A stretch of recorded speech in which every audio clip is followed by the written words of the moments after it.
आजकल परीक्षाओं का दौर चल रहा है और बच्चों के ऊपर नंबरों का बहुत दबाव रहता है। तो मैं अपने स्कूली जीवन से संबंधित एक अनुभव आपके साथ साझा करना चाहता हूँ। मैं सिर्फ उतना ही पढ़ता था जितना कि परीक्षा में पास होने के लिए आवश्यक होता था। क्योंकि मेरी सहज रुचि सामान्य शिक्षा में नहीं थी, मुझे कला, खेलकूद इसमें एक व्यक्तिगत रुचि हुआ करती थी। तो मुझे स्कूल के द्वारा ये जो नंबर गेम होता था, मुझे रास नहीं आता था और स्कूल को अपनी प्रतिष्ठा की चिंता थी। वो इस बारे में ध्यान नहीं देते थे कि विद्यार्थी के अंदर कितनी क्षमता है। तो एक दिन मैं गुस्से में आया और मैंने अपना बस्ता माँ के सामने फेंक दिया। माँ समझ रही थी कि मुझे समस्या विद्या से नहीं है, विद्यालय से है या विद्यालय के उस वातावरण से है जिसमें नंबरों का दबाव मेरे ऊपर डाला जाता है। तो माँ ने ध्यान से देखते हुए मुझसे पूछा कि अच्छा, ये बताओ कि तुम स्कूल क्यों जाते हो? मैंने कहा, पढ़ने के लिए।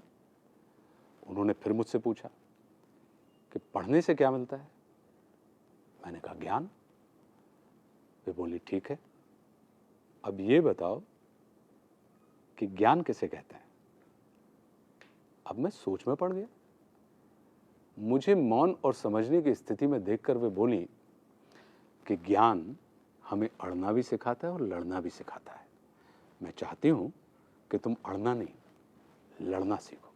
लड़ना समझते हो? मैंने कहा, जी। मारना पीटना? उन्होंने मुझे ऐसे देखा जैसे वे मेरी आंखों के रास्ते मेरे हृदय में बैठकर मुझसे बात कर रही हो। बोली, नहीं, मारना पीटना और लड़ने में अंतर होता है।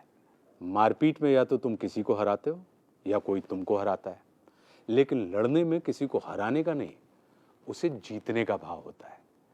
अपनी कमजोरियों से लड़ना मतलब कमजोरियों को जीतना, परिस्थितियों से लड़ना यानी परिस्थितियों पर विजय प्राप्त करना, शंका से लड़ना यानी शंका को जीतकर उससे मुक्त हो जाना, संकल्प से लड़ना मतलब संकल्प को जीतकर उसे सिद्ध कर अपना सहयोगी बनाना।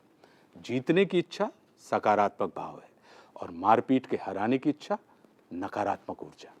मारपीट के सिर्फ अवरोधों का दमन किया जा सकता है, किंतु लड़ने से उनका शमन किया जाता है। मारपीट के तुम सिर्फ कुछ वक्त के लिए अपनी तकलीफ को दबा सकते हो, किंतु लड़कर तकलीफ को समाप्त किया जा सकता है हमेशा के लिए। मैं चाहती हूं कि ज्ञान को बोझ समझ के तुम गढ़ो नहीं, बल्कि बढ़ो। तुम सफलता के लिए नहीं, स्वयं के सुख के लिए पढ़ो। फिर स्कूल में तुम अड़ना नहीं, लड़ना सीखोगे।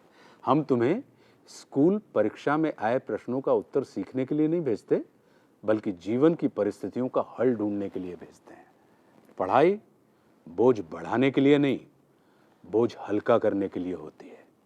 आज उम्र के इस मोड़ पर खड़ा होकर सोचता हूं तो लगता है कि मां कितना सही थी। हम अपने बच्चों को स्कूल की परीक्षा में अव्वल आने के लिए उन पर दबाव डालते हैं।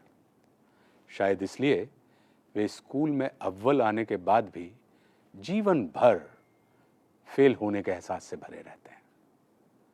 हमें अपने छोटे छोटे बच्चों से बड़ी बड़ी बातें करनी चाहिए ताकि वे बड़े होकर छोटी छोटी बातें ना करें।